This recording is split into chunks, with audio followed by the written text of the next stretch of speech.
ಇದನ್ನು ನೋಡಿದಾಗ ಸೂಕ್ತವಾಗಿರ್ತಕ್ಕಂಥ ಸ್ಥಳ ಅಂತ ಅನಿಸುತ್ತೆ. ನಾನು ಫಾರೆಸ್ಟ್ ಡಿಪಾರ್ಟ್ಮೆಂಟ್ನವ್ರ ಜೊತೆಗೆ ಚರ್ಚೆ ಮಾಡ್ತೀನಿ. ಯಾಕಂದರೆ ಬಹಳಷ್ಟು ಪ್ರದೇಶ ಫಾರೆಸ್ಟ್ ಇಲಾಖೆಯವ್ರಿಗೆ ಬರೋದರಿಂದ ನಮ್ಮ ಟೂರಿಸಮ್ ಇಲಾಖೆಯವರು ಹಾಗೂ ಅರಣ್ಯ ಇಲಾಖೆಯವರು ಇಬ್ಬರು ಸೇರಿ ಇದ್ರ ಬಗ್ಗೆ ಅಧ್ಯಯನ ಮಾಡಿ ಮುಂದಿನ ಹೆಜ್ಜೆಗಳನ್ನು ಇಡ್ತೀವಿ. ಸರ್, ಇಡಿ ಅವರು ಕೆ.ಸಿ. ವೀರೇಂದ್ರ ಅವರು ಪಪ್ಪಿ ಅವರನ್ನು ಬಂಧನ ಮಾಡಿದ್ದಾರೆ. 300 ಕೋಟಿ ಬಿಹಾರ ಚುನಾವಣೆಗೆ ನೀಡಲಿಕ್ಕೆ ಸಿದ್ಧತೆ ಮಾಡಿಕೊಂಡಿದ್ರು ಅನ್ನುವಂಥ ಆರೋಪ ಕೂಡ ಕೇಳಿಬರ್ತದೆ. ಇದ್ರ ಬಗ್ಗೆ ಇಡಿ ತಮ್ಮ ಕೆಲಸ ಮಾಡ್ತಾ ಇದೆ. ಪತ್ರಿಕೆಯಲ್ಲಿ ನೋಡಿದ್ವಿ ನಾವು, ಬಂಗಾರ ಸಿಕ್ಕಿದೆ ಅದು ಇದು ಅಂತೆಲ್ಲ ಇದೆ. ಆದರೆ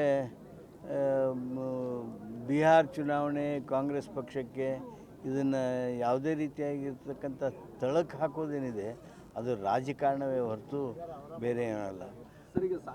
ಫಂಡಿಂಗ್ ಮಾಡಕ್ಕೆ ಹೊರಟಿದ್ರು, ಚುನಾವಣೆಗೆ ಸಚಿವಾಕಾಂಕ್ಷಿಗಳಾಗಿದ್ದರು, ಫಂಡಿಂಗ್ ಮಾಡಕ್ಕೆ ಹೊರಟಿದ್ರು ಅನ್ನುವಂಥ ಆರೋಪ. ಅಲ್ಲ, ಸಚಿವಾಕಾಂಕ್ಷಿಗಳು ಶಾಸಕರಿದ್ದರೂ ಇದ್ದಿರ್ಬೋದು. ಆದರೆ ಇವೆಲ್ಲ ಏನಿವೆ ಇದು ಊಹಾಪೋಹ ಹಾಗೂ ಬಿ ಜೆ ಪಿಯವರು ಸೃಷ್ಟಿಸಿರ್ತಕ್ಕಂಥ ಒಂದು ಕತೆ. ಸರ್, ಈಗ ಸುಪ್ರೀಂ ಕೋರ್ಟ್ ಜಡ್ಜ್ ಮೇಲೆ ಆದಂಥ ಒಂದು ದೌರ್ಜನ್ಯ ಐತಲ್ಲ ಸರ್, ಅದ್ರ ಬಗ್ಗೆ ರಾಜ್ಯ ಸರ್ಕಾರ ಮಾಧ್ಯಮಗಳ ಮೂಲಕ ಖಂಡಿಸ್ತಾ ಇದೆ. ಕಾನೂನು ಪ್ರಕಾರ ಯಾರ ಮೇಲೆ ಇವತ್ತಿನವರೆಗೂ ಕ್ರಮ ಕೈಗೊಂಡಿಲ್ಲ. ನಾವು ಭಾಸ್ಕರ್ ಅವ್ರ ಮೇಲೆ ಆಗಿರ್ಬೋದು, ಈ ಸೋಷಿಯಲ್ ಮೀಡಿಯಾದಲ್ಲಿ ಟ್ರೋಲ್ ಮಾಡ್ತಾರೆ ಅವ್ರ ಮೇಲೆ ಆಗಿರ್ಬೋದು. ಗವಾಯಿಯವರ ಅಪಮಾನ ಮಾಡುವಂಥ ಪ್ರಯತ್ನ, CJ chief justice of India ಅವ್ರನ್ನ ಅಪಮಾನ ಮಾಡುವಂಥ ಪ್ರಯತ್ನ ಏನು ಆಗಿದೆ ಇದು ಅತ್ಯಂತ ದುರ್ದೈವದ್ದು. ಕಳೆದ 10-12 ವರ್ಷಗಳಿಂದ ಈ ದೇಶದಲ್ಲಿ ಯಾವ ರೀತಿಯಾಗಿ ಮನೋಭಾವ ಬೆಳೀತಾ ಇದೆ ಅನ್ನೋದಕ್ಕೆ ಇದೊಂದು ಸಾಕ್ಷಿಯಾಗಿದೆ. ನಾನು ಇಷ್ಟೇ ಬಯಸ್ತೀನಿ, ಎಲ್ಲೆಲ್ಲಿ ಈ ರೀತಿಯಾಗಿರ್ತಕ್ಕಂಥ ಮನಸ್ಸುಗಳಿವೆ. ಇದು ಇವತ್ತು ಒಂದೇ ಸಲ ಅಲ್ಲ. CJI ಮೇಲೆ ಈ ರೀತಿ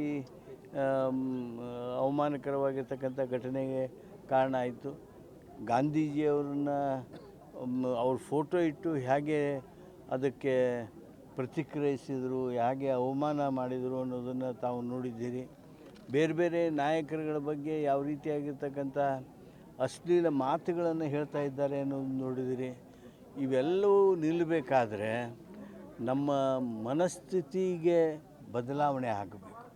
ಆದರೆ ದುರ್ದೈವದಿಂದ ಕೇಂದ್ರ ಸರ್ಕಾರ ಈ ದಿಸೆಯೊಳಗೆ ಅತ್ಯಂತ ಗಂಭೀರವಾದ ಹೆಜ್ಜೆಗಳನ್ನು ಇಡಬೇಕು. ಮತ್ತು ಸಿದ್ದರಾಮಯ್ಯನವರು 17ನೇ ತಾರೀಕು